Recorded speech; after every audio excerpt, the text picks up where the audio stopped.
আমরা কষ্ট পেলেই নিজের যত্ন করা বাদ দিয়ে দিই। সবসময় সুখে থাকবো এমন তো কোনো কথা নেই।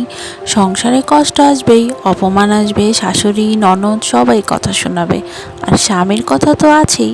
কিন্তু এই কষ্টের মাঝেও একজন নারী যদি নিজেকে ভালো রাখতে শেখে তাহলে সে আর হারবে না।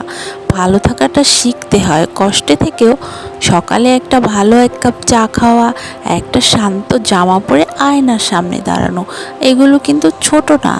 যদি তুমি প্রতিদিন নিজের জন্য 10 মিনিট সময় রাখো, তাহলে মনে রেখো নিজেকে ভালো রাখা মানে কাউকে ভুলে যাওয়া না, বরং এমনভাবে বাঁচা যাতে কেউ তোমার আত্মসম্মান ভাঙতে না পারে, কেউ তোমাকে ভেঙে দিতে না পারে। স্ত্রী কারো বৌমা হতে পারো, কিন্তু তার আগে তুমি একজন মানুষ। সেই মানুষটার মন ভালো রাখা এটা তোমার নিজেরই দায়িত্ব, অন্য কেউ নেবে না।